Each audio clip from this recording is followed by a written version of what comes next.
There is a kind of pain that doesn't come with noise. It doesn't come with screaming. It doesn't come with crying. It doesn't come with that desperation people expect to see when your life falls apart. There is a kind of pain that arrives in silence, that enters through your ear like any ordinary sentence spoken by a doctor in a white coat in a hospital hallway, and it moves down through your entire body, all the way to your legs, all the way to your bare feet on the cold floor, all the way to the last thread of dignity you're still holding on to with both hands. Dad is already here. That's what the doctor said. And I answered, "What?" He didn't pick up the phone? And she said, "He came in with another woman." She twisted her ankle. My 7-year-old son was lying on a bed in the pediatric emergency room with an IV in his arm because he had passed out at school. And my husband was in the room next door, 40 feet away, holding the hand of a 25-year-old woman who had sprained her ankle. 40 feet. The distance between being a father and being a coward. In that moment, I didn't cry. I didn't scream. I didn't charge at anyone. I picked up my phone, took a photo of the scene, called my attorney, and filed for divorce. And he lost everything. My name is Caroline, and this is my story. But before I go any further, I need to ask you something.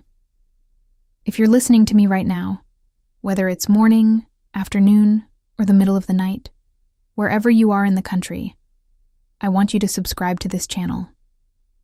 Hit that subscribe button, turn on the notification bell so you don't miss a single story, and leave a like on this video. Then do this. Comment right down below what time it is where you are and what city or state you're watching from. I read every single comment, every one. Knowing there are people on the other side listening to me gives me the strength to keep going. So comment. Tell me what time it is there and where you're from. I want to know. Now come back here with me, because this story needs to be told from the beginning. My name is Caroline Diane Foster. I'm 34 years old. I was born and raised in Columbus, Ohio, in the Clintonville neighborhood. Daughter of a middle school English teacher and an auto mechanic. Simple people. People who get up early. People who work hard. People who don't complain about life because they don't have time to complain. My mother taught English at the public middle school, and my father had his own shop on the east side of town. I grew up with the smell of motor oil and the sound of grammar lessons. A strange combination. But it worked. From the time I was little, I knew I wanted to work with animals. It wasn't some romantic calling. It wasn't that little girl thing where you hug your puppy and decide to become a veterinarian. It was something more visceral than that. I was 7 years old when the neighbor's cat got hit by a car in the street, and I was the only child who didn't run away. I stayed there, crouched down, looking at the injured animal, trying to understand what was broken, where it hurt, what could be done. My mother yanked me away by the arm, horrified. But I already knew. I wanted to be the person who fixes what's broken. I started my veterinary medicine program at Ohio State in 2010 and graduated in 2014. Then I went to Purdue University to complete a surgical residency in small animal surgery. 2 years. I came back to Columbus in 2016 with a diploma, a pile of debt, and the certainty that I was going to open my own clinic. And I did. Vet Life Animal Clinic, on the north side of the city. Rent at $2,800 a month. An improvised surgical suite. 1 employee. I did everything myself. I operated, consulted, cleaned, answered the phone, and cried in the bathroom between surgeries. But the clinic grew because I never stopped. I woke up at 5 in the morning to run in Antrim Park, 6:30 in the shower, 7 o'clock at the clinic, and I stayed until 7 at night. Sometimes 8, sometimes 9. My hands never shook.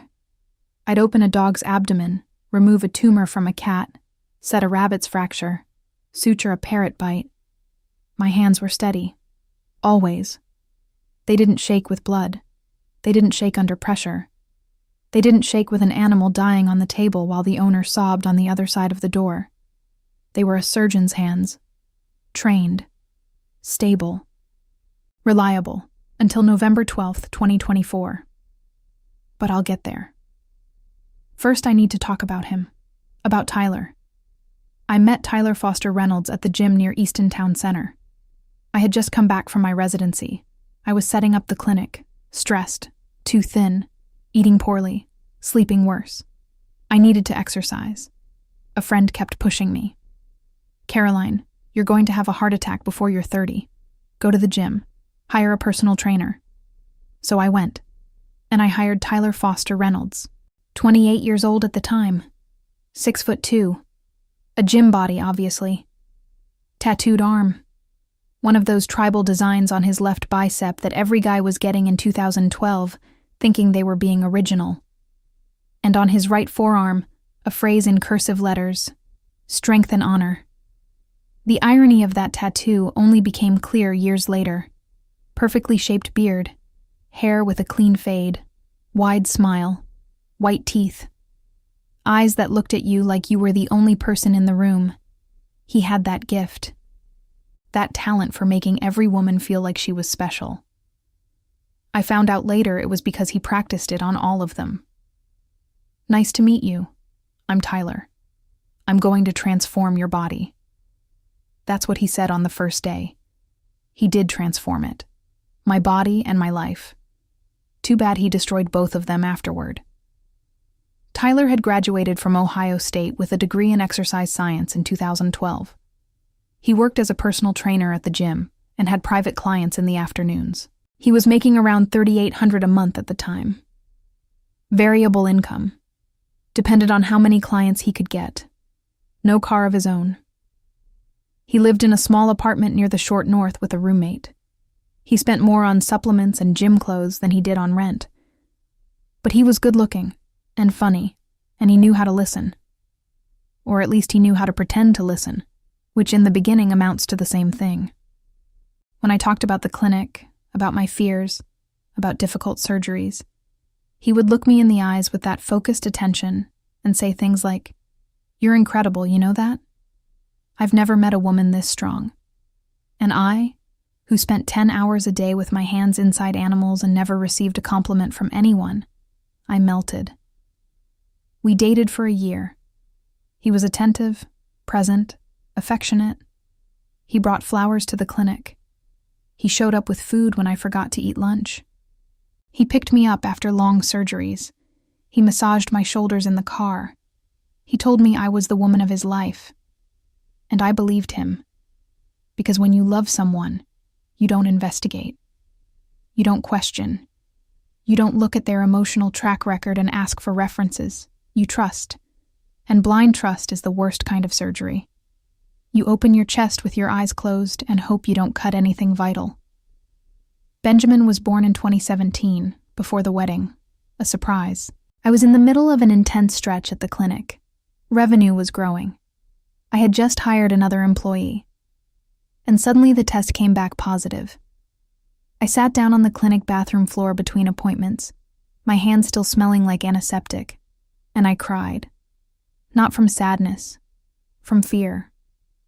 Because I knew I was going to be a mother and a veterinarian and a business owner at the same time. And the day was still only going to have 24 hours. Tyler cried when he found out. He cried for real. He hugged me, spun me around, said it was the best day of his life. He got Benjamin tattooed on his wrist before the boy was even born, right next to Strength and Honor. His entire wrist was a gallery of promises he was never going to keep. But back then the ink was still fresh and I thought it was beautiful. C-section delivery at the hospital. 7 pounds, 9 ounces. Healthy. Loud. Beautiful. Benjamin Diane Foster. I held him in my arms, and my hands, which had never shaken during any surgery, trembled. They trembled with love. They trembled with the fear of dropping him. They trembled with a vulnerability I had never known in myself, and it scared me. We got married in 2018. A simple wedding. A venue on the west side. 100 guests. I paid for everything. The dress, the catering, the DJ, the cake, the flowers, the honeymoon at a lake house in Michigan. I paid because I had the money and he didn't. And I didn't mind because I was in love. And when you're in love, you don't do math. You do crazy things. We rented an apartment in the Clintonville neighborhood near my parents. 3 bedrooms, $2,500 a month. I paid his car note. A Jeep Grand Cherokee, black, 2021. I gave it to him as a birthday present on his 33rd birthday. $900 a month on a loan in my name. Registered in my name. I paid everything. And he contributed with his presence. With his smile. With the phrase, "Don't worry, I've got it," which never once turned into concrete action. He was the kind of man who offers help with his mouth and reaches into an empty pocket. And I was the kind of woman who thought paying for everything was proof of love, when really it was just evidence of imbalance. But I didn't see it, because I didn't have time to see it. I was too busy saving animals to notice that my marriage was the one that needed the ICU. The routine went like this. I woke up at 5. I ran in Antrim Park. 6:30 in the shower. 7 o'clock breakfast with Benjamin. 7:30 I drove him to school. 8 o'clock at the clinic. Surgery, appointments, overnight patients, emergencies, whatever came up. 7 in the evening back home, exhausted, hands washed 40 times throughout the day, antiseptic in my hair, dark circles under my eyes from someone who wakes at 5 and goes to bed at midnight after packing a lunchbox, signing the school planner, and reviewing the file of a cat in renal failure. Tyler worked from 6 to noon at the gym. In the afternoons, I see private clients, babe. Private clients in the afternoon. At whose home? At whose gym? I never asked. Because I trusted. And because my afternoons were a surgical battlefield that didn't leave me room to think about anything else. The clinic kept growing. $25,000 a month. Then 30. 32. 35. 38. By 2024, VetLife was bringing in $38,000 a month.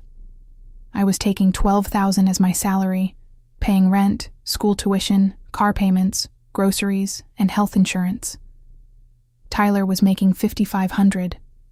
Variable. What did he contribute toward? His barber. His supplements. His new gym gear every month because a personal trainer has to maintain an image. Image.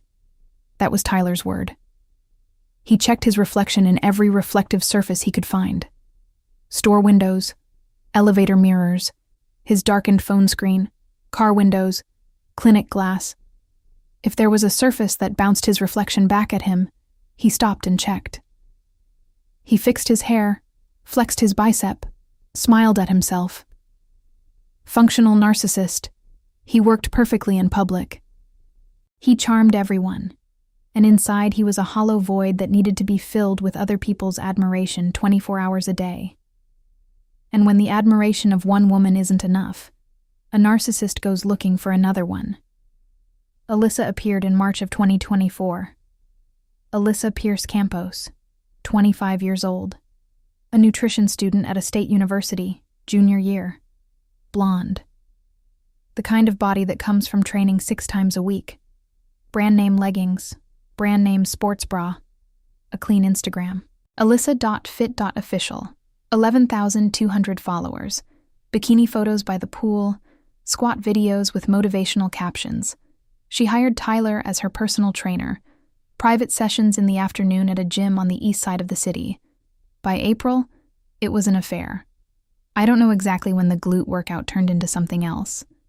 I don't know if it was in the locker room, in the car, at her apartment.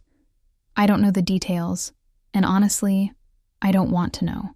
What I know is that sometime between March and April of 2024, my husband crossed the line between, "Let me correct your squat form," and "let's sleep together after the session." And my life, which I had built brick by brick with my own hands, started cracking without my noticing. The signs, as always, were right there in front of my face. First, the cologne. Tyler had worn the same cologne since the day I met him. That woody, warm scent I associated with him, with his embrace, with his presence in our bedroom when I came home exhausted from the clinic. In May of 2024, the smell changed. Sweeter, almost feminine. One evening he came home smelling different, and I asked casually, without any suspicion whatsoever, "New cologne, babe?" He was standing in the bedroom doorway, pulling off his sweaty workout shirt, and he answered without looking at me, tossing the shirt in the hamper like it was the most natural thing in the world. "A client gave it to me." Male clients don't give cologne to their personal trainers. Female clients do. But I swallowed it, because I was tired. Because that afternoon I had operated on a cat with an intestinal blockage, and the animal almost died on the table, and I had spent 4 hours with my hands inside it trying to save it. And when you live at that level of professional adrenaline, you don't have energy left over to investigate your husband's cologne. Then came the new gym. He started leaving in the afternoons for somewhere else. "Babe, I'm only going to our gym in the mornings now.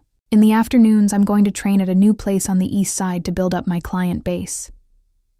He said this while packing his gym bag on the kitchen counter, shoving in his water bottle with that rehearsed casualness of someone who planned the lie before he even said it out loud.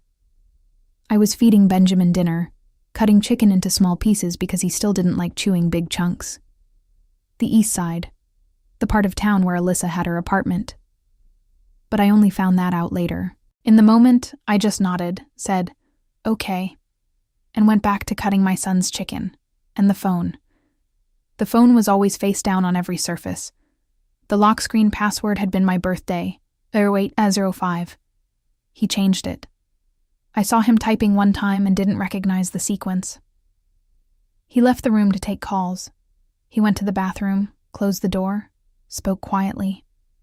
And when I asked, the answer was always the same. "It's a client, babe." At 11 o'clock at night. A client calls at 11 at night to ask about a workout set, to confirm a training time, to discuss their diet? At 11 at night. I saw the signs. Every single one. Different cologne. New gym across town. Phone always hidden. Mystery calls at night. If it were one of my patients, if it were a dog with all those symptoms, I would have already ordered tests, made a diagnosis, and started treatment. But when the patient is your own marriage, you take longer to accept the test result. You repeat the test, you ask for a second opinion, you wait for one more symptom.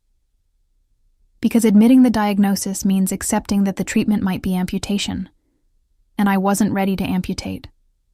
So I swallowed it, I operated, I worked, I cared for Benjamin, I paid the bills, and I pushed the signs down under the rug of daily routine, where they sat quietly for a few months, growing in silence like a tumor nobody wants to biopsy. Until November 12th, 2024. A Tuesday. The day everything collapsed. 5 a.m, the alarm. I got up on autopilot. Sneakers, running clothes. Antrim Park, 3 miles. The cold November air in Columbus, that dry chill that burns your lungs for the first few minutes and then becomes fuel. I ran listening to the sound of my own footsteps on the pavement, my heart accelerating in rhythm, my head already organizing the day. Surgery at 8, a French bulldog with a herniated disc, a delicate case. 3 hours on the table, minimum. I needed total concentration. 6:30, shower, hair washed quickly, pulled back in a bun. Practical clothes, no makeup, just SPF. A surgeon doesn't dress up for the operating room. 7 o'clock, breakfast.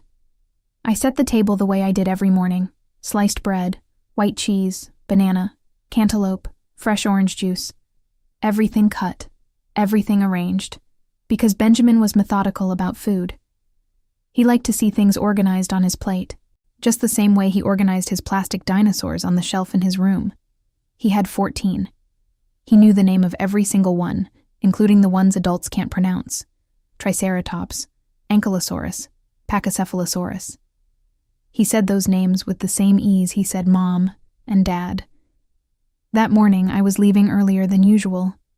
Surgery was scheduled at 8, and I needed to prepare the room, check the equipment, review the anesthesia protocol. The bulldog's name was Maggie. Her owner was a woman in her 60s named Nancy, who cried every single time she brought Maggie in, even for a routine check. A herniated disc in a French bulldog is serious. If it goes wrong, the animal never walks again. I couldn't make a mistake. So Tyler was responsible for giving Benjamin breakfast. I explained it the way I explained it every time I needed to leave early. "Babe, give Benjamin breakfast, please. He needs to eat a good meal. He barely ate dinner last night." I was standing in the kitchen with my bag on my shoulder and my keys in my hand, looking at Tyler, who was leaning on the counter, scrolling on his phone. He looked up for 1 second. That minimum 1 second he considered sufficient to demonstrate attention, and answered with his usual hollow confidence, "Don't worry about it. I've got it." The most dangerous phrase in Tyler's vocabulary. "I've got it" meant, "I heard you, but I'm not going to do it." "I've got it" meant, "Forget that I exist as a responsible father," because I already forgot. I left at 7:15. I kissed Benjamin, who was still in his pajamas in the living room, sitting on the floor organizing his dinosaurs. He was putting the T-Rex at the front of the line because it's the boss. "Mom, the boss always goes first.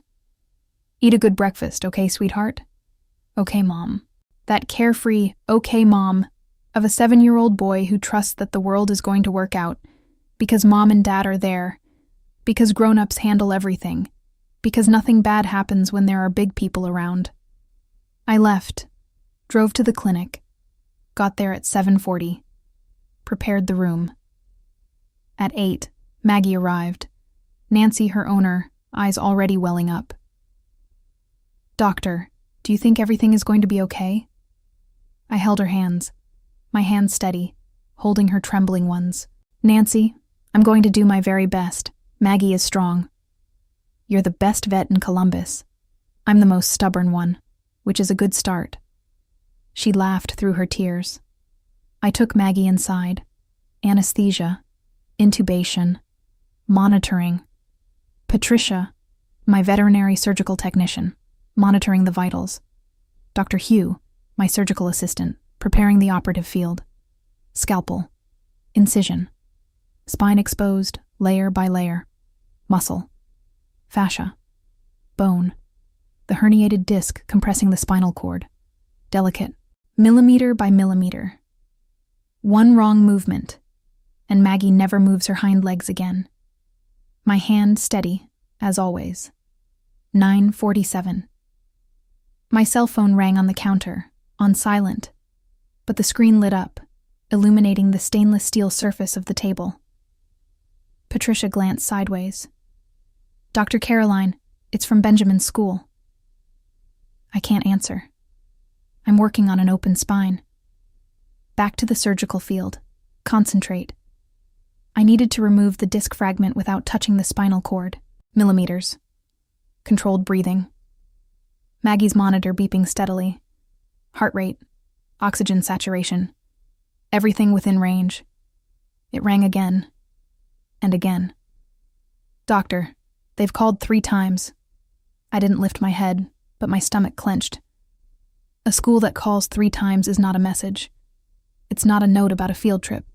It's not a reminder about parent-teacher night. A school that calls 3 times is an emergency." "Patricia, put it on speaker," she answered, set the phone against the support on the table. The sound filled the operating room, mixing with the beep of Maggie's cardiac monitor. "Ms. Caroline?" The voice was a woman's, firm, but with that controlled urgency of someone who has worked with children for decades and knows that panic solves nothing. "This is Donna Marsh, principal of Jefferson Elementary." "Go ahead, Mrs. Marsh. I'm in surgery." "Ms. Caroline." Benjamin collapsed. The world stopped. Not for real. Maggie's monitor kept beeping. Hugh kept holding the retractor. The air conditioning kept humming. But inside me, everything stopped. As if someone had pressed pause on my body while the rest of the universe kept moving. "During PE class," Mrs. Marsh continued, her voice cutting across the room like a blade. He fell to the floor and didn't wake up. We called his father 8 times. He didn't answer. My hand trembled for the first time in 10 years of surgery. The scalpel shifted 1 millimeter. I pulled my hand away from the surgical field on instinct before the tremor could cause any damage. I closed my fist, opened it, closed it again, breathed. Mrs. Marsh, call 911. Already did. They're on their way. I'm coming. I looked at Hugh. Our eyes met above our surgical masks. He understood before I could speak. Close. Can you do it? Hugh nodded without hesitation. I've got it. Go. I set down the scalpel. I pulled off the surgical glove with that snap of latex I had heard thousands of times, but which in that moment sounded like a gunshot. I took off the surgical gown, didn't change clothes, left in my green scrubs. My shoes, the surgical clogs, stayed in the room. I walked out barefoot, grabbed my Corolla keys from the locker, my bag, my phone. I ran down the clinic hallway, Patricia watching from the operating room doorway, the receptionist rising from her chair without understanding. Dr. Caroline, what's... Benjamin, hospital. I got in the car barefoot, started the engine, hands on the wheel, trembling for the first time, barefoot on the gas pedal, floor of the car cold under my soles. From the clinic to Jefferson Elementary. 11 minutes. I did it in 7. I ran 2 yellow lights. I cut across a lane. I honked 4 times. I didn't care. My son had fallen to the floor and hadn't woken up. The rest of traffic could sort itself out. I arrived at the school.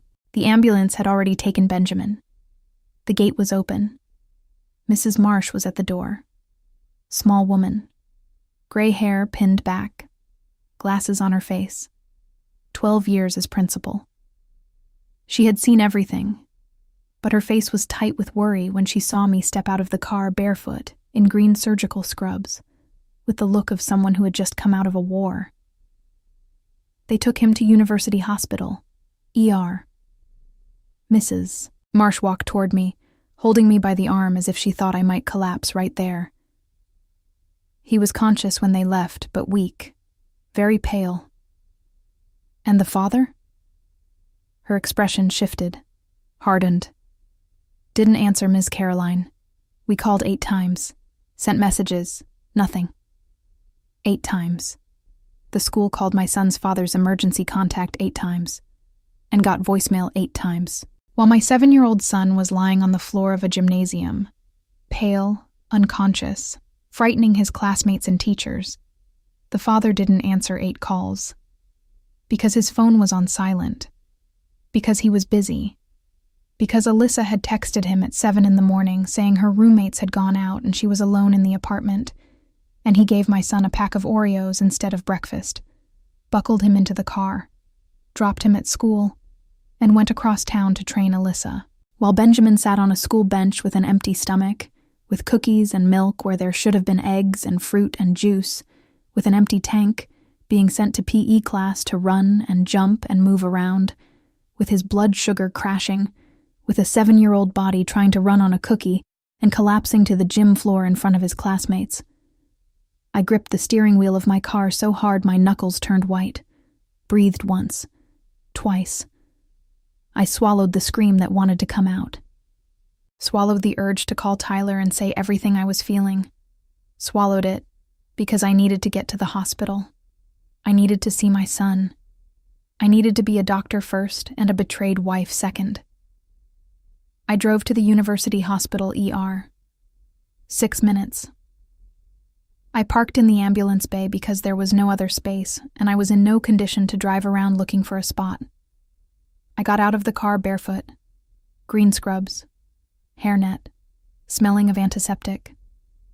I must have looked like a hallucination to anyone who saw me in that parking lot. A barefoot woman in surgical clothes walking in long, determined strides toward the emergency entrance, as if the world were on fire. And it was. I walked into the reception area. White counter, fluorescent light, smell of disinfectant mixed with human anxiety. A line of people waiting. I didn't wait in line. My son, Benjamin Diane Foster, 7 years old. They brought him from Jefferson Elementary. The receptionist looked at the system, typed, looked at me over her glasses, probably wondering why I was barefoot. Pediatric emergency. Left wing, Bay 3. I ran. White corridor, numbered doors. The smell of a hospital, that mix of bleach and hope that I know so well from my profession. Except this time it wasn't an animal on the table. It was my son. The hallway felt longer than 40 feet. It felt like a mile. It felt like I was never going to get there. Bay 3. Green curtain. I opened it, and he was there. Benjamin. On the bed. Small. So small in a hospital bed. Paler than I had ever seen him. IV in his right arm. White medical tape holding the needle. Dextrose drip, slow and steady through the drip chamber. Cardiac monitor beeping at a constant rhythm. Pulse oximeter on his index finger. That little red light blinking. Light blue hospital blanket up to his chest. Eyes open, staring at the ceiling, with that lost expression of a child who doesn't understand what's happening, who doesn't know why his body stopped working, who just wants his mom. Benjamin. He turned his head slowly, as if even that movement cost energy he didn't have. Mommy. The voice came out weak, thin, scared. I was beside him in 2 steps. I sat on the edge of the bed and pulled him into my lap, carefully, trying not to dislodge the IV line, but without being able to control the urgency of arms that needed to feel him, hold him, confirm that he was there, whole, alive. I held him, felt his body against mine, warm, light, his heart beating against my chest. Alive. My son was alive. Mommy, I fell. I know, sweetheart. I'm here. I was running and everything went dark. It's over now. Mom's here. Where's Daddy? The question pierced my chest like a scalpel without anesthesia. He's on his way. A lie. I didn't know where the father was. I knew he hadn't answered 8 calls. I knew something was very wrong. But I lied, because my 7-year-old son didn't need one more worry. Not with an IV in his arm. Not on that hospital bed. The pediatric emergency physician came to speak with me. Dr. Livia, young woman, maybe 30, maybe a little older. Crisp white coat. Stethoscope around her neck. Dark hair pulled back. Alert eyes.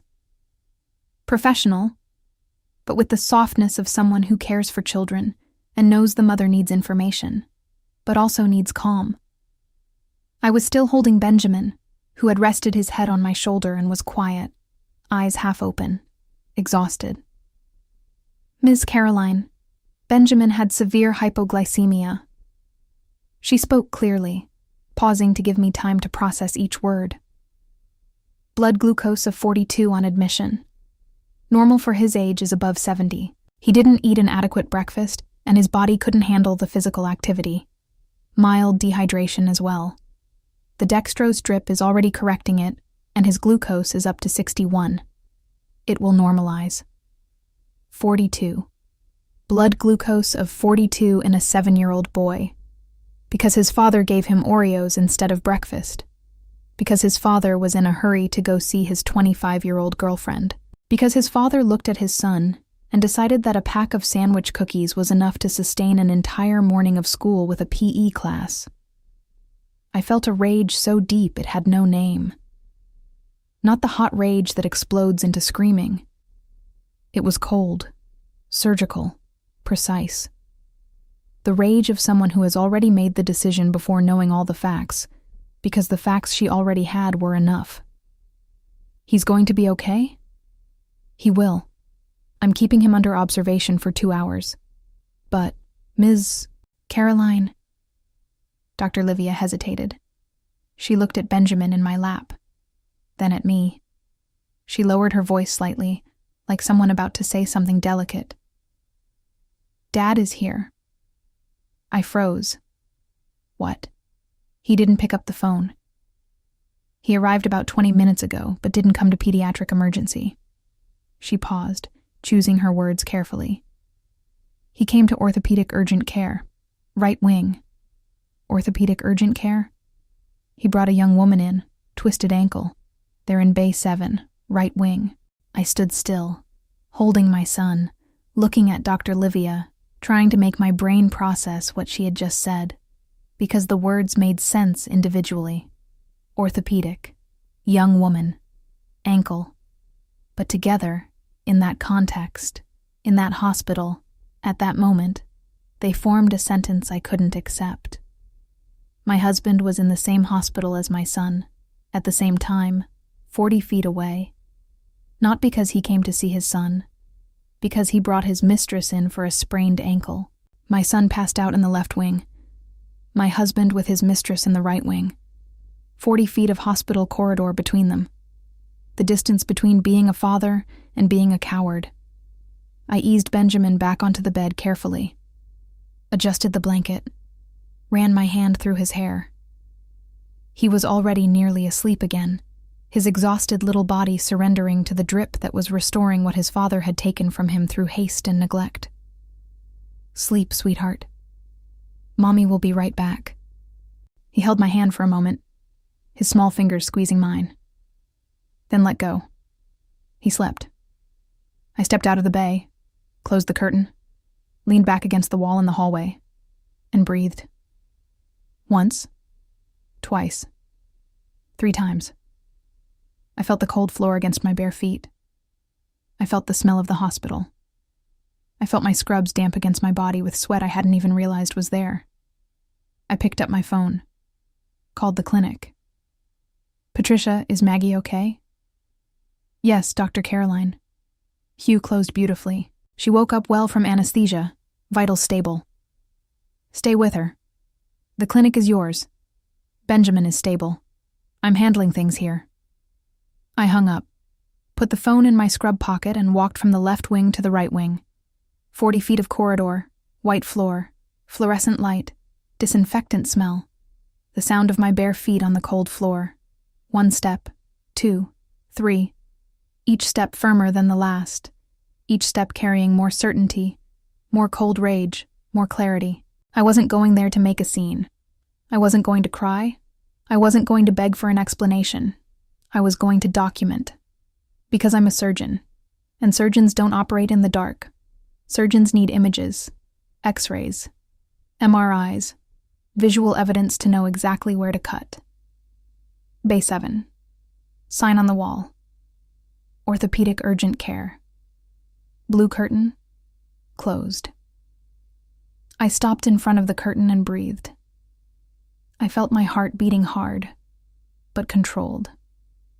Not the tachycardia of panic, the tachycardia of decision, of someone who already knows what she's going to find and already knows what she's going to do with what she finds. And I opened it. Tyler was sitting in a white plastic chair beside the bed. On the bed, Alyssa. I had never seen her in person.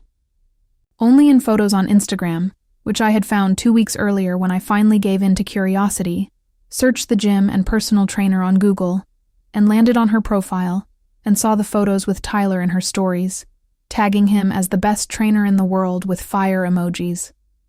At the time, I had closed Instagram and told myself it was paranoia, that a fire emoji didn't mean anything, that personal trainers post with their clients. But there she was, on the hospital bed. Blonde. Straight hair at her waist, black leggings, pink sports bra, right ankle wrapped in a bandage, propped on a pillow. Pretty, young, 25, skin without dark circles, without the marks of exhaustion, without the worry lines of someone who pays bills and raises a child and operates on animals and supports a husband. The skin of someone who sleeps 8 hours, trains, studies, and lives without weight on her shoulders. And Tyler was holding her hand, stroking it, fingers intertwined. His thumb moving slowly across the back of her hand, like an automatic, intimate gesture of someone who has done that 1,000 times. Easy, baby. It'll pass. Baby? He called her baby in the same city, in the same hospital. At the same time, his son was in the other wing with an IV in his arm because he hadn't given the boy breakfast. I felt my blood rise, felt the rage spread through my body like anesthesia in reverse. Instead of numbing, it woke up every nerve, every fiber, every cell. But I didn't scream. I didn't cry. I didn't step forward. I raised my phone and took a photo.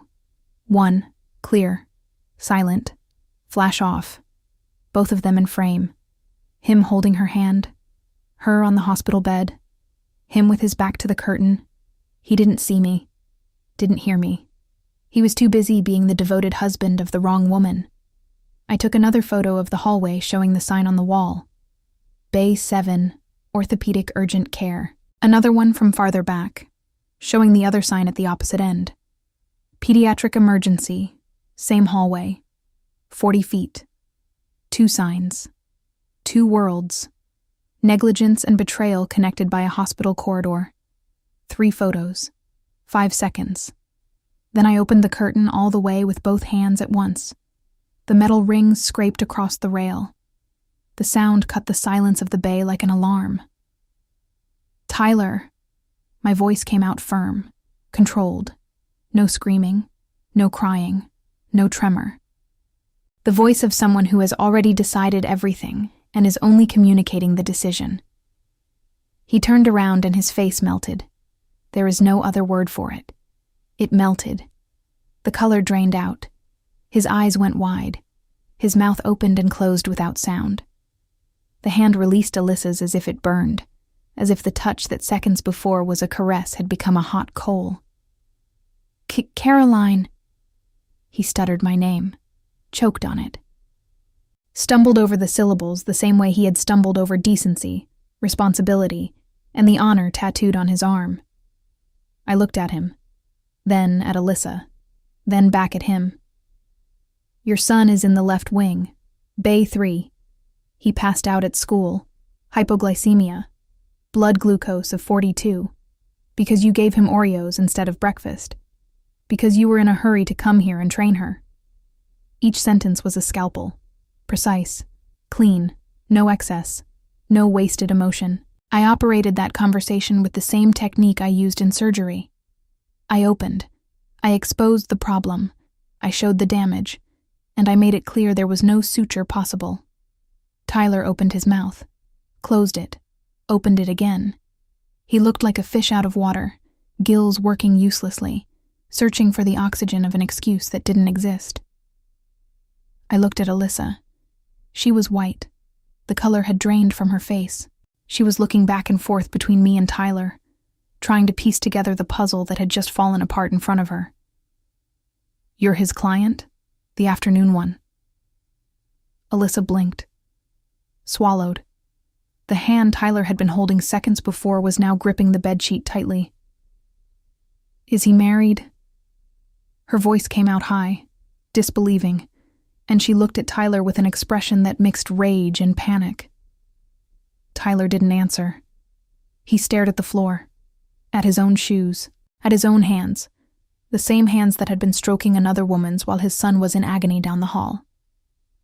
Yes, I answered for him, because someone needed to tell the truth in that room, and it clearly wasn't going to be him. Married. Father of a 7-year-old boy who is hooked up to an IV in this hospital right now, while he's holding your hand over a sprained ankle. Alyssa pulled her hand away, as if the bedsheet also burned. Her whole body contracted, drawing away from him, as if she had just discovered she was lying next to something venomous. You told me you were divorced. Her voice trembled with rage. Not from me. From him, Alyssa. From me. Tyler raised his hand in a pathetic gesture of appeasement, the gesture of someone with no defense who tries anyway, out of reflex. You told me you didn't have a child. Her voice went up. Her chin trembled. Her eyes filled with tears that were less sadness and more humiliation. The humiliation of having been deceived, of having been used, of being in a hospital bed with a twisted ankle, and finding out that the man who drove her there had been lying about everything. Can I explain? Explain?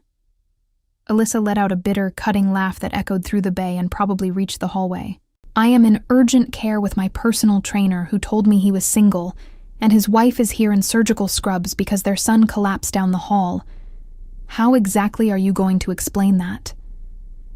She picked up her phone from beside the pillow and started typing. Uber, probably. Get me discharged. I'm leaving. By Uber. On crutches. Crawling. But I'm leaving right now. Tyler looked at me. Eyes red. Lips tight.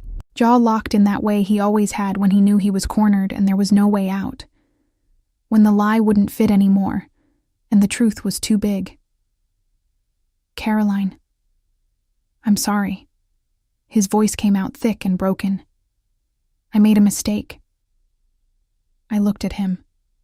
Looked into his eyes.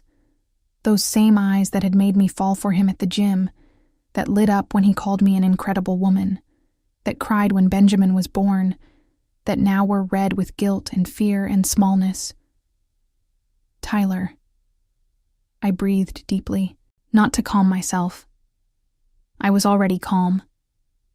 I breathed to give weight to what I was about to say, so each word would reach him the way it reached that hospital bay. No echo, no reverb, no chance of being ignored. Our son is in Bay 3 with a glucose of 42 because you gave him Oreos at 7 this morning so you could race over here. The school called 8 times. You didn't answer because you were busy. He dropped his head. I walked out of a spinal surgery on a dog. A spinal surgery, Tyler. A surgery where if something goes wrong, the animal never walks again. I left that to come running here barefoot. And you were in this same hospital. Silence. 40 feet away. More silence. Caring for a sprained ankle. Even more silence. A sprained ankle, Tyler. Ice and elevation. She didn't even need to be here. But your son passing out at school needed his dad. And his dad was here holding another woman's hand. The silence that followed was the heaviest I had ever experienced. Heavier than the silence in an operating room when the monitor stops beeping and the whole team freezes, waiting for the outcome. Heavier than the silence of a terminal diagnosis. Because that was the silence of an ending. The end of a lie that had lasted months. The end of a marriage that had lasted years. The end of a version of me that accepted things, swallowed things, pretended not to see. I raised my phone, showed him the photo. Him and Alyssa, hand in hand. Bay 7. Orthopedic urgent care. This photo goes to my attorney today.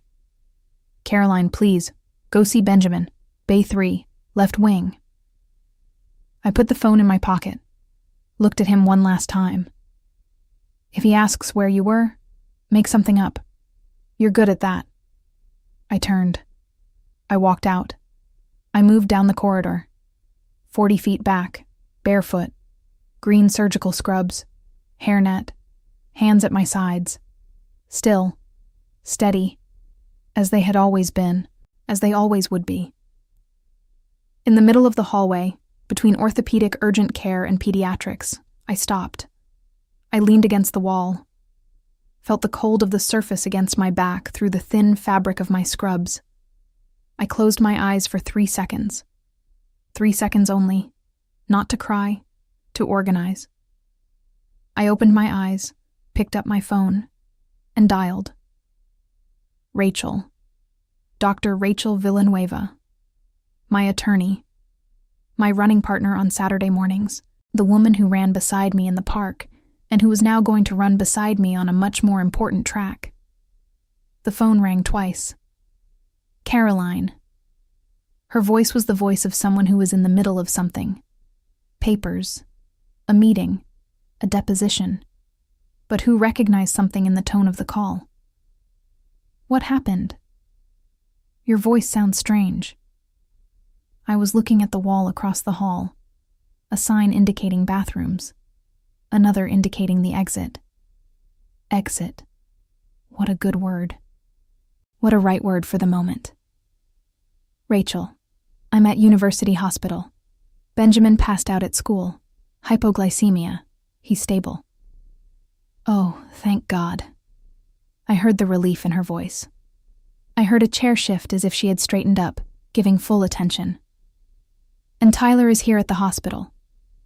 I paused. Not for dramatic effect. Because the next sentence was so absurd that even I, who had just lived the scene, needed a second before saying it out loud. In the room next door, with his mistress, she sprained her ankle. Silence on the other end of the line.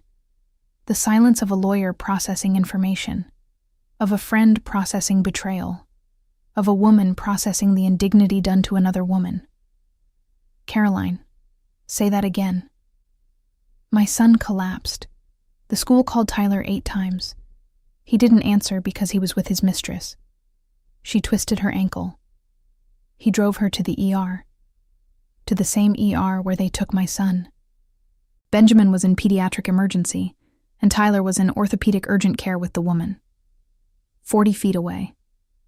Longer silence. I have a photo. My voice came out neutral, factual, like a surgical report. Him holding her hand on the hospital bed. Bay 7. I heard Rachel breathe deeply on the other end. When she spoke, her voice was no longer that of a friend. It was the voice of an attorney. Sharp, precise, professional. Caroline, don't delete those photos. I won't. Send them to me. Right now. Text. I pulled the phone from my ear, opened messages, selected the 3 photos, and sent them. Went back to the call. Got them? Got them. I heard her opening the photos. The silence of someone looking at evidence and already building the strategy. Caroline, listen. This is everything I need. Documented adultery in a public hospital facility. Documented parental negligence resulting in the hospitalization of the minor. He was the one responsible for feeding the child that morning. He was. The medical report will state that the cause was inadequate nutrition. It will. Perfect. Caroline, tomorrow at 8 at my office. I'll have the petition ready. Sole custody, child support, division of assets. I'm starting to draft it right now. Rachel, tell me. I want the Jeep back. It's in my name. I bought it. I've been making the payments. He's not keeping anything of yours, Caroline. Her voice was steel, wrapped in velvet, firm and warm at the same time. Attorney and friend in one. I promise.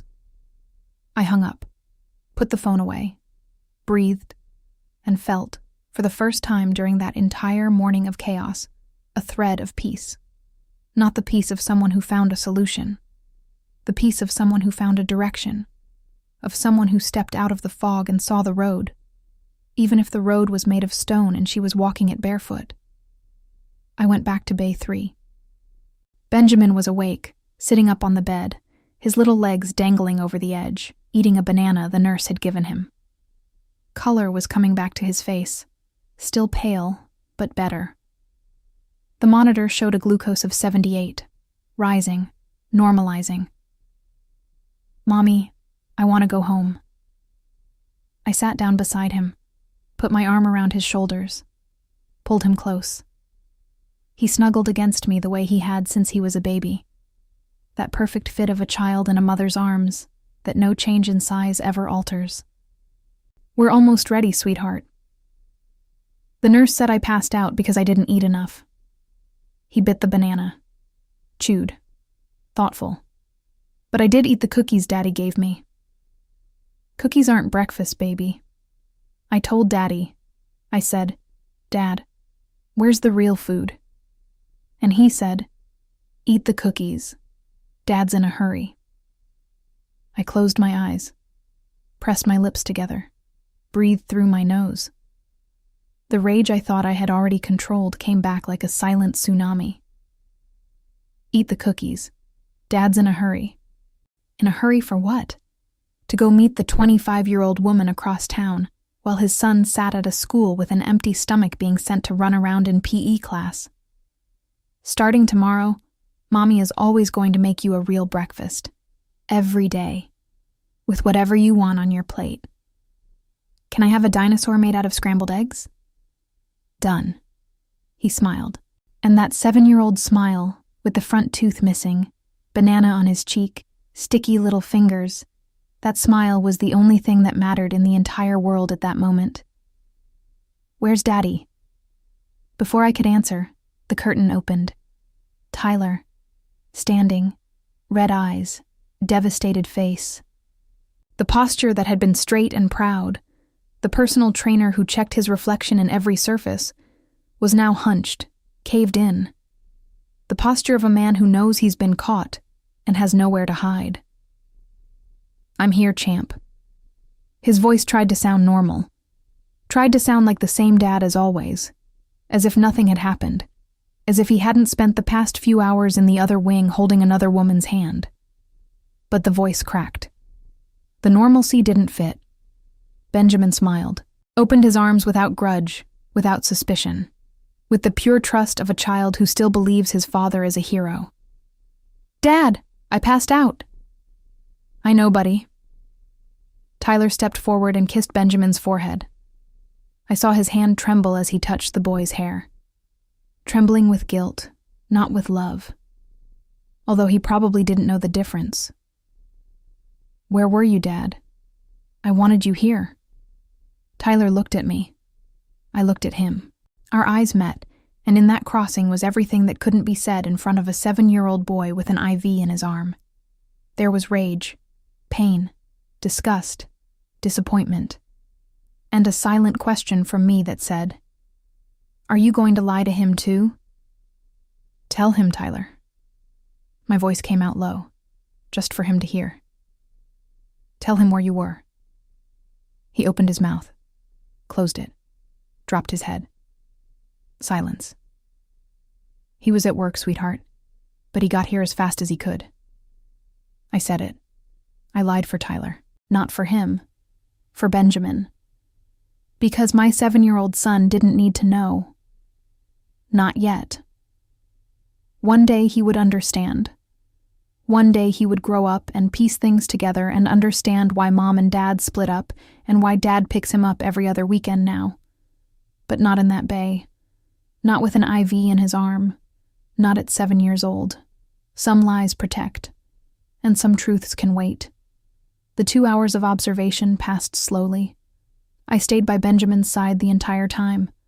Tyler sat on the other side of the bed in silence, not knowing what to do with the hands that minutes before had been caressing another woman.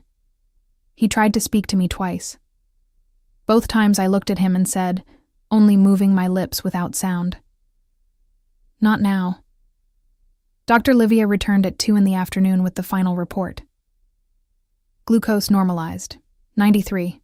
She read the chart with professionalism, but I noticed she looked at Tyler with a quiet hardness, the look of someone who knew more than the chart said. Recommendation: regular meals, follow up with the pediatrician, and ensure the child eats adequately before physical activity.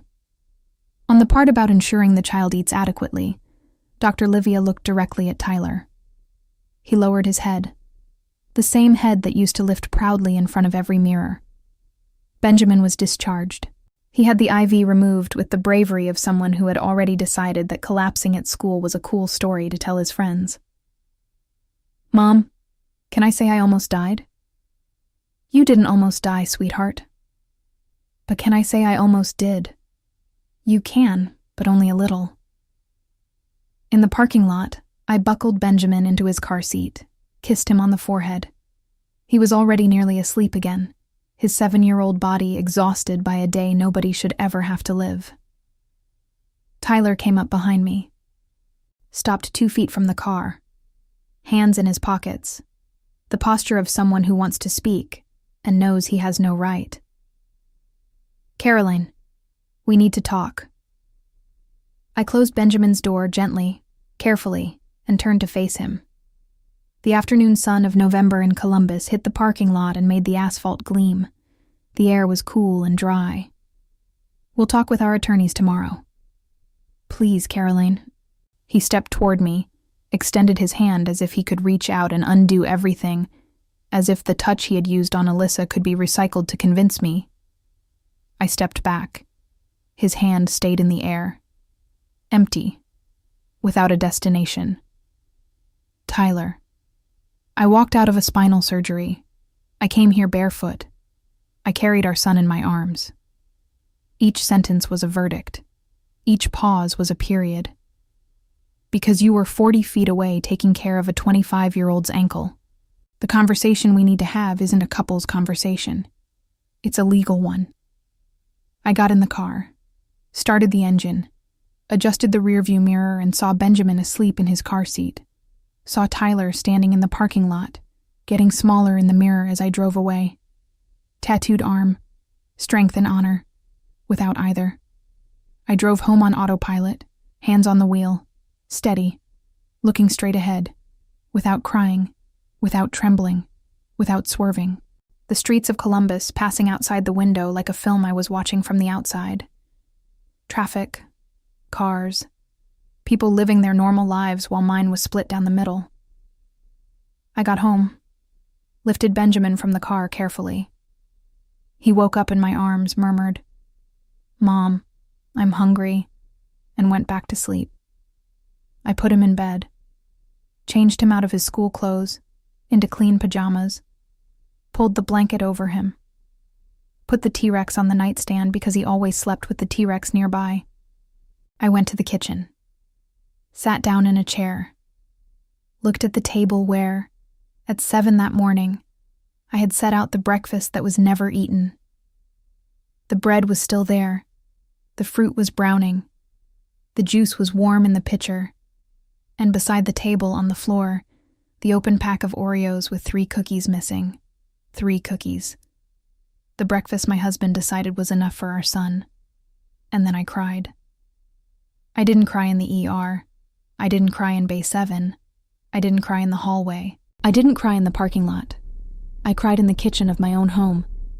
Alone. Sitting in a chair. Looking at a pack of cookies and a breakfast that had rotted on the table while my marriage rotted in the right wing of a hospital. I cried for 10 minutes. 10 minutes exactly. Then I wiped my face. Washed my face. Threw the breakfast in the trash. Threw the pack of Oreos in the trash. Sat on the couch with my phone in my hand. I opened the photos folder. Looked at the 3 images. Tyler and Alyssa, hand in hand. Bay 7. The orthopedic urgent care sign. The pediatric emergency sign. 40 feet documented in pixels. I sent the photos to Rachel again with a message. Tomorrow at 8. I'm not changing my mind. She responded in 30 seconds. I know. The petition is almost ready. Get some sleep. Sleep, as if that were possible. But I tried. I lay down in the bed I shared with Tyler. That smelled like him. That had his pillow. That had the imprint of his body in the mattress. I lay on my side. Looked at his empty side. He didn't come home that night. Probably slept in his car, at a friend's place somewhere. I didn't care. I closed my eyes. I thought about Benjamin, about the IV in his arm, about the blood glucose of 42, about, "Mommy, I fell." I thought about Maggie, the bulldog, whom I had left open on the surgical table. I thought about Hugh, who had closed the surgery for me. I thought about my bare feet on the cold hospital floor. I thought about 40 feet of corridor. And I slept. I don't know how, but I slept. Wednesday, November 13th, 8 in the morning. Office of Dr. Rachel Villanueva, downtown Columbus. 16th floor of a commercial building. Lobby with a real doorman. An old elevator that creaks. A carpeted hallway. A wooden door with a gold nameplate. Dr. Rachel Villanueva. State Bar Association. Family Law. I arrived in my car. Dressed. Hair done. Light makeup. Not out of vanity, out of dignity. Because I was about to file for divorce and I was going to do that as the woman I was. Standing. Put together. Steady. Rachel opened the door. Looked me up and down. Hugged me tightly. Long. The hug of a friend, not an attorney. How are you holding up? In one piece. And Benjamin? He slept well, ate breakfast. A real one. I made it. She nodded, guided me inside. Clean, organized office. Dark wood desk, 2 chairs, a bookshelf full of law books, a diploma on the wall, a graduation photo, a photo of her crossing the finish line of a half marathon. The woman was pure discipline and strategy, on the road and in the courtroom. On the desk, a thick folder of documents already printed, organized, separated by color tabs. She had worked through the night. It's all here. Rachel sat down, opened the folder, and began speaking with the precision of someone who had been building cases for years and knew exactly where every piece fit. Petition for contested divorce, fault of the defendant, adultery proven by photographic evidence obtained in a public hospital facility, combined with documented parental negligence resulting in the hospitalization of the minor. She opened the evidence tab and pulled out the printed photos, the same ones I had sent by text, now on photo paper. Clear, undeniable. 3 photos. Tyler with Alyssa in the ER, him holding her hand, her on the hospital bed, the sign for Bay 7 visible, the pediatric emergency sign in the same hallway. She pulled out the medical report. I had gotten a copy at the hospital before leaving. Benjamin's discharge summary. Severe hypoglycemia. Admission glucose of 42. Documented cause, inadequate morning nutrition. She pulled out the call log. The record of calls from Jefferson Elementary. 8 calls to Tyler's cell phone. None answered. The principal, Mrs. Donna Marsh, had already agreed to provide testimony. And the last document.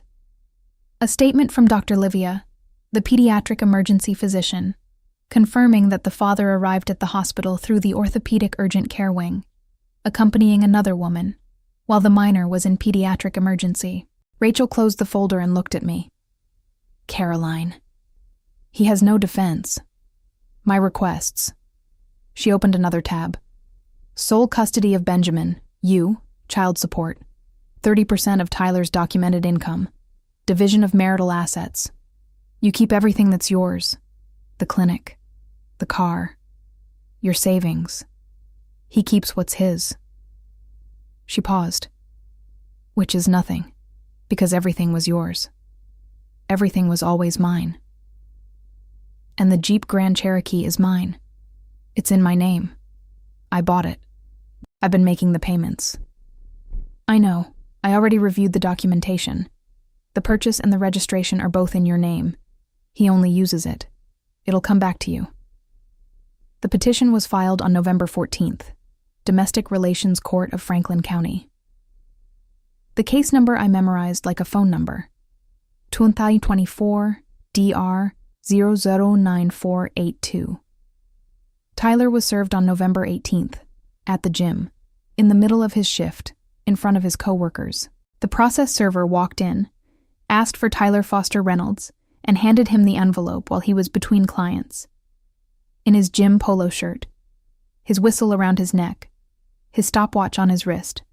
The manager saw it, the coworkers saw it, the clients saw it. Tyler, what is that? The manager asked, coming over with the curiosity of someone who knows that an envelope delivered by a process server is never good news.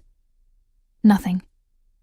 Tyler shoved the envelope in his gym bag, but his hands trembled as he stuffed it in. And in a gym, where everyone watches everyone, trembling hands don't go unnoticed. The gossip spread the way it spreads in any community. Columbus is a big city, but it functions like a small town when the topic is other people's business. Within a week, every trainer at the gym knew. Within 2 weeks, the clients knew. Within 3 weeks, the story had versions I didn't recognize, but all with the same core of truth. Tyler was in the hospital with his mistress, while his kid was in the ER. His attorney came in a week after service. A young guy. Recently licensed. Cheap. A referral from a gym buddy. The kind of attorney who takes any case because he needs to pay his office rent and doesn't have enough of a client base to be selective. The first strategy Tyler's attorney tried was to argue that the photos were taken without consent. that I had violated Tyler's privacy by photographing him without authorization. Rachel responded with a 3-paragraph document that I imagine his attorney read, reread, and stored in a drawer somewhere out of shame. The photographs were obtained in a public hospital emergency facility, unrestricted access, with no reasonable expectation of privacy. The defendant was in a public location, caught in an act of documented adultery, while his minor child was hospitalized for parental negligence in the same medical facility, as documented in the medical record.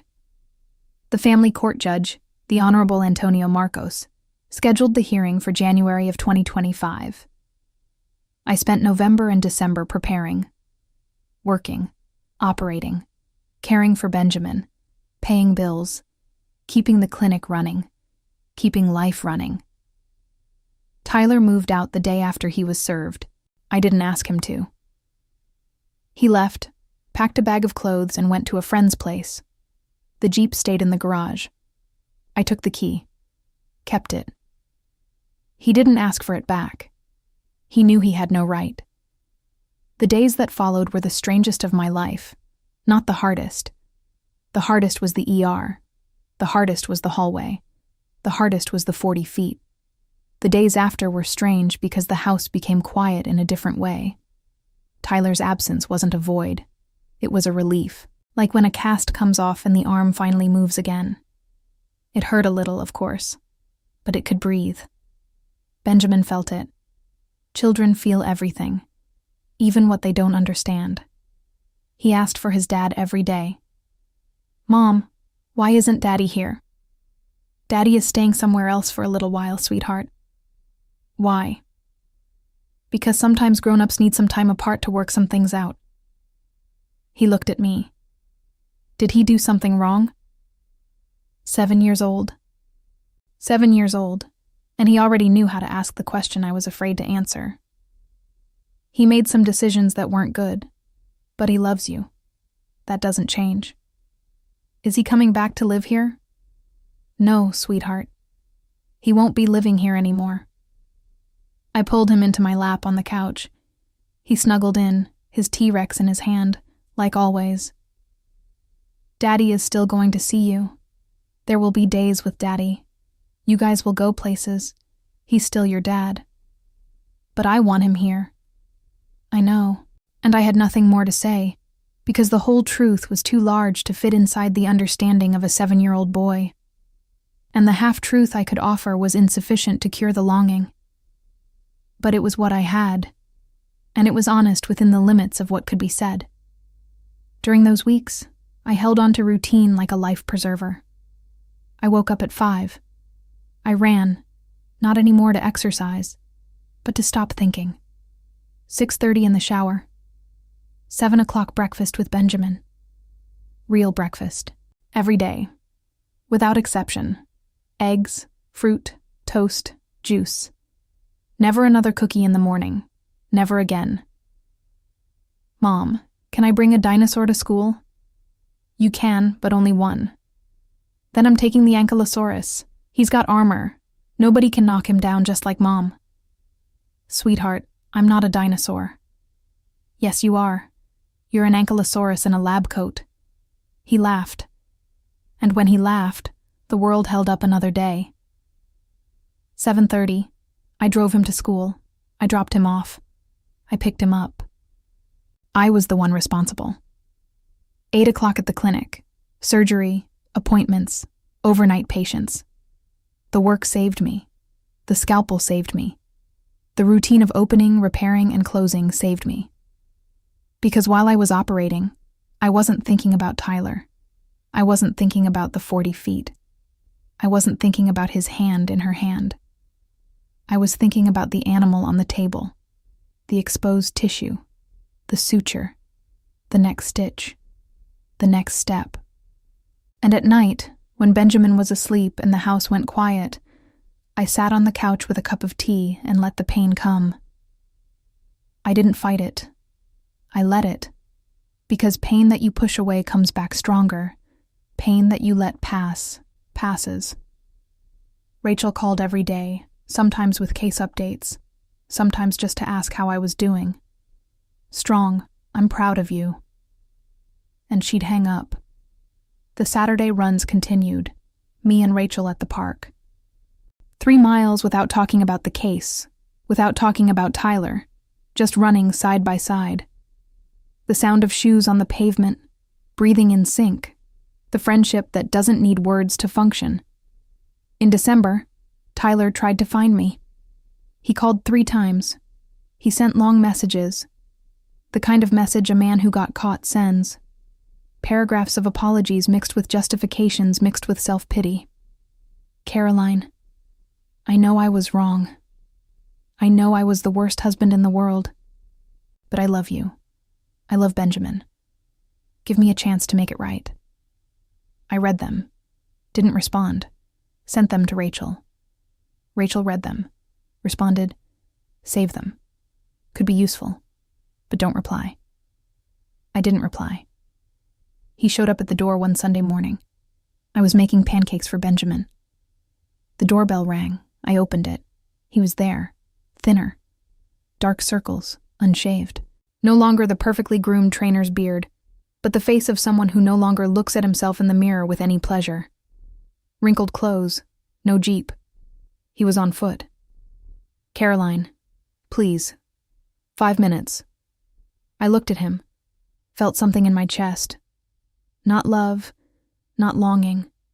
Pity. Pity for a man who had everything and threw it away for a 25-year-old and an ego that didn't fit inside a marriage. Tyler, any conversation has to go through our attorneys. I don't want to talk to attorneys. I want to talk to you. To Caroline, my wife. I'm not your wife anymore, Tyler. Not in any way that matters. He dropped his head. His shoulders fell, hands in his pockets.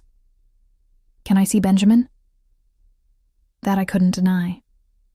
No matter how much rage I had, Benjamin needed his father. And his father, with all his faults, loved his son. In his twisted, insufficient, irresponsible way. He loved him. 1 hour. At the park. I'll take him there and stay nearby. Okay. I took Benjamin to the park. Tyler was already there, sitting on a bench. When Benjamin saw him, he ran. Dad! They hugged. Tyler lifted Benjamin and spun him around. The boy laughed. That unguarded laugh of a child who still doesn't know his dad is flawed, who still doesn't know his dad lied, who still doesn't know his dad chose another woman's hand while his son needed his. I watched from a distance, sitting on a bench 30 feet away. 30 feet. Less than the 40 of the hospital hallway, but the distance felt the same. The hearing took place in January of 2025. Domestic Relations Court. Courtroom 3. An air conditioner that made too much noise. An American flag on the wall. The judge's bench elevated. 2 attorney tables. Plastic chairs for the gallery, though there was no gallery. This was a family law hearing. Private. I sat beside Rachel, dressed in black, hair pulled back, no makeup. Serious. Rachel beside me. Documents on the table. Pen in hand. The posture of someone who has already won the case and is only waiting for the judge to confirm it. On the other side, Tyler beside his attorney. Tyler in a dress shirt. I had never seen him in a dress shirt. It looked like a costume. His attorney shuffling papers with the haste of someone not prepared enough. The judge entered. A man in his early 50s. Gray hair, glasses, a deep voice, eyes of someone who has seen 1,000 divorces and can tell the difference between remorse and theater in 5 minutes. Rachel presented the case, the evidence, the photos, the medical report, the call log, Mrs. Marsh's testimony, Dr. Livia's statement. Everything organized, everything irrefutable. Tyler's attorney tried. Poor guy. He argued that the photos were taken without consent. Denied. He argued the nutritional negligence was accidental. The judge raised his eyebrow. Accidental, counselor? The defendant gave a pack of sandwich cookies for breakfast to a 7-year-old who was about to participate in physical education class. That's not an accident. That's carelessness or haste. Tyler's attorney had no more arguments. He shuffled his papers, looked at Tyler. Tyler was staring at the floor, the same way he had stared at it in Bay 7, the same way he always stared at it when the truth was too big to deny. The judge turned to Tyler. "Mr. Reynolds, is it true that you were in the same hospital as your son, in a different wing, accompanying another woman, while your 7-year-old son was in the pediatric emergency with severe hypoglycemia?" Tyler swallowed. He looked at the floor, looked at his attorney, who had no rescue to offer, looked at his own hands, resting on the table like pieces of a puzzle that no longer fit together. "It's true." The voice came out low, nearly inaudible. The court reporter asked him to repeat it. "It's true." Louder that time, but not more firm. "And is it true that the school called 8 times and you didn't answer?" "It's true." "And is it true that the hypoglycemia was caused because you, the adult responsible for feeding the child that morning, provided only a small amount of processed food?" Tyler opened his mouth, hesitated. I saw in his eyes the attempt to build a justification, an explanation, any kind of mitigating factor. I was in a hurry. "Answer yes or no." "Yes." The judge wrote it down, took off his glasses, cleaned the lenses with a cloth, put them back on, looked at me, looked at Tyler, looked at the open file on his desk. The ruling came in February of 2025. Divorce granted. Fault of the defendant. Adultery proven. Parental negligence proven. Sole physical and legal custody awarded to Caroline Diane Foster. Tyler granted supervised visitation for the first 6 months due to the negligence that resulted in hospitalization. After 6 months, reevaluation for regular visitation. Child support, $650 per month, 30% of Tyler's documented monthly income of $5,500. Division of marital assets. Vet Life Animal Clinic, 100% Caroline's. Savings, 100% Caroline's. The Corolla Cross, Caroline's. The apartment had been a rental and was not subject to division. Any significant joint assets? None. Because everything had always been mine. Everything was always mine. The Jeep Grand Cherokee, returned to Caroline. Proof of purchase in her name. Proof of financing in her name. The judge ordered immediate return. Tyler left the courthouse with the clothes on his back. No car, no home, no son in his daily life. No Alyssa, who had blocked him on every platform the day after the hospital scene. Without half his private clients, because the gossip had spread and trust had eroded. A personal trainer who neglects his own child doesn't inspire confidence in people who are paying to be healthy. He left with strength and honor tattooed on his arm, and none of either in his character. The months that followed were about rebuilding. Not the dramatic, cinematic kind of rebuilding with a montage and an inspirational soundtrack. The real kind. Slow, unglamorous, repetitive. Wake up. Run. Make Benjamin a real breakfast. Drive him to school. Operate. Consult. Pick him up from school. Make dinner. Give him a bath. Read a story. Sleep. And repeat. Day after day. Week after week. The clinic kept growing. Not because I did anything extraordinary, but because I kept doing the ordinary things with consistency. I cared well. I operated carefully. I treated the animals and their owners with the same dedication. Vet life went from $38,000 to $40,000, then $42,000, $45,000. By mid-2025, we were making $45,000 a month. I hired another veterinarian, Dr. Marina, recently licensed, 25 years old, devoted, passionate about feline surgery. I saw in her the same hunger I had when I came back from my residency, the same desire to learn, the same hand that doesn't shake. I expanded the surgical suite, bought new equipment, new stainless steel surfaces, a new surgical table, and an ultrasound machine. Modern, precise, essential for diagnostics. You know what money I used to buy that ultrasound? The money from the Jeep. I sold the Jeep in March of 2025. The car I gave Tyler as a birthday present on his 33rd birthday. The car I made payments on every month for $900. The car he used to drive across town to train Alyssa. I sold it for fair market value and used every single dollar to buy the ultrasound machine that now saves an animal's life every day in my clinic. The car I gave him became equipment that saves lives. Best investment I ever made. And Maggie, the French bulldog, the one with the herniated disc whose surgery I left open when the school called on November 12th. Hugh closed the surgery perfectly. Every stitch in place, every layer sutured with the care I would have had if I had been there. Maggie woke up from anesthesia. She was kept under observation. And within 3 weeks, she was walking. Nancy, her owner, brought Maggie to the clinic a month later. I was in the exam room when I heard the receptionist say, "Nancy's here with Maggie." I walked out, and there she was. Maggie, walking, all 4 paws on the floor, tail wagging, tongue out, those bulldog eyes shining. "Dr. Caroline, Maggie is perfect." I knelt down, hugged Maggie, felt her short coat against my face, her warm body, her tail batting against my legs. And I cried.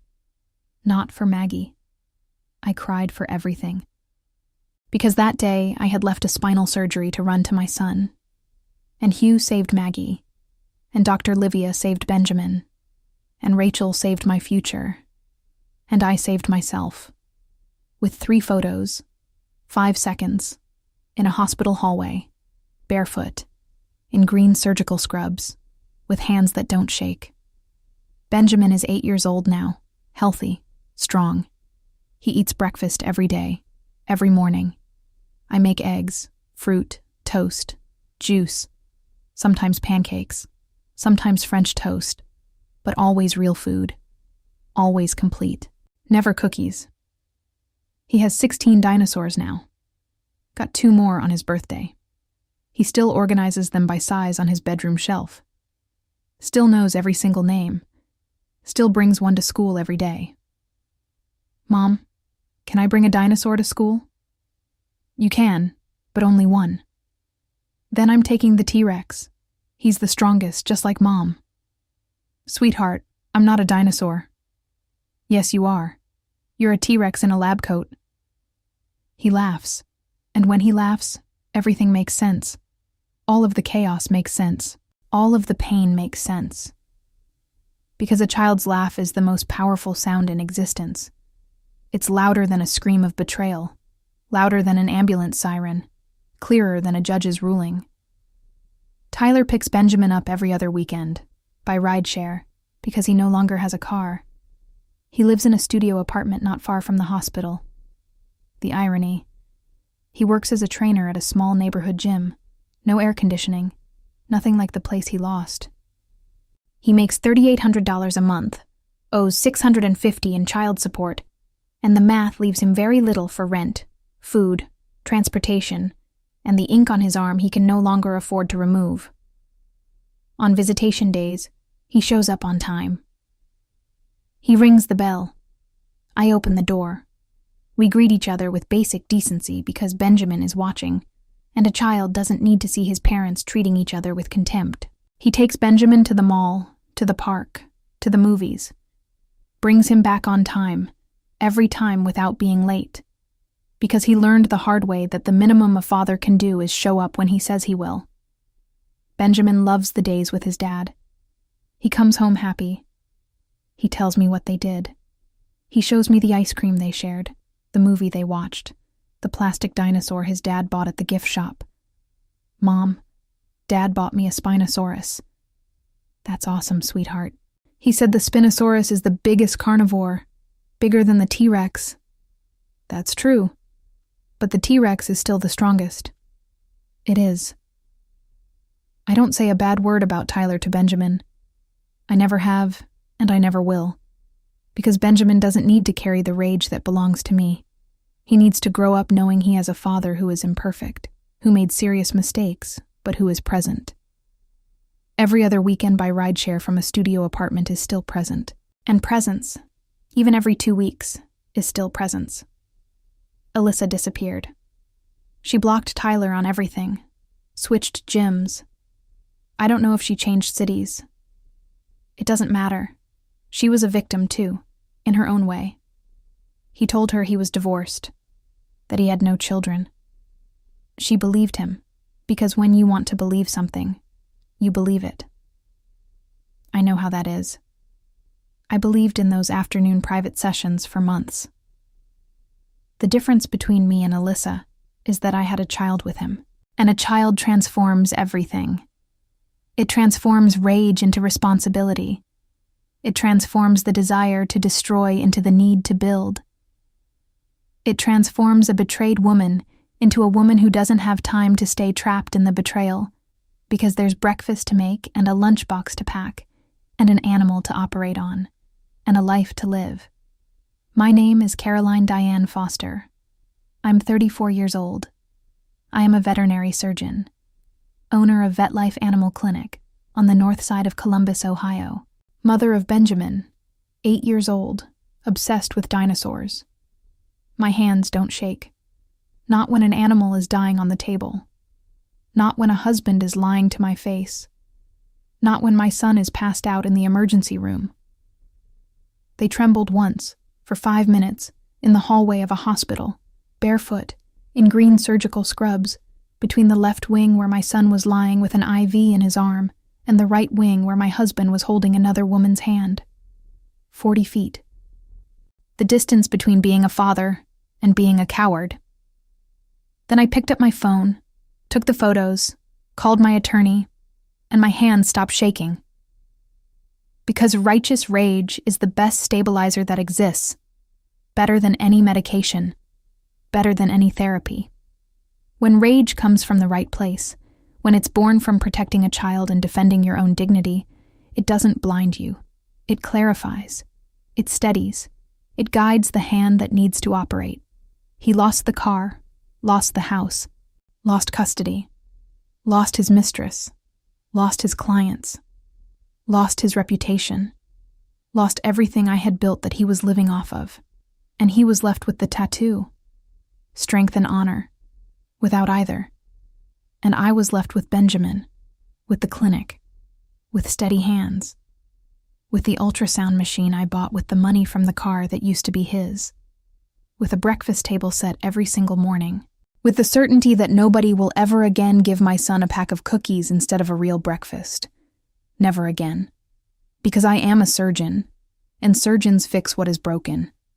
They fix a dog's bones, they fix a bulldog's spine, and they fix their own life when a husband decides to shatter it all over a sprained ankle in a 25-year-old. And if you're listening to me right now, if you made it all the way here with me, I want to ask you one last thing. If this story moved you, if at any point you felt like it could have been you in that hallway, barefoot, in surgical scrubs, choosing between crying and acting, subscribe to this channel, hit the like button on this video, and comment. Comment what time it is where you are and what city or state you're watching from. Comment if you've ever lived through something like this. Comment if you know someone who needed to hear this story. I read every single comment. Everyone. And each comment I read reminds me that telling my story was not in vain. That there are women on the other side of the screen who understand, who have been in that hallway, who have made the choice to stop shaking and start acting. Subscribe, turn on notifications, hit the like, and comment, because every day there is a new story here. Every day there is the account of a woman who decided she was done accepting crumbs, who decided that trembling hands can stop trembling, who decided that 40 feet is enough distance to separate a mother from what is right,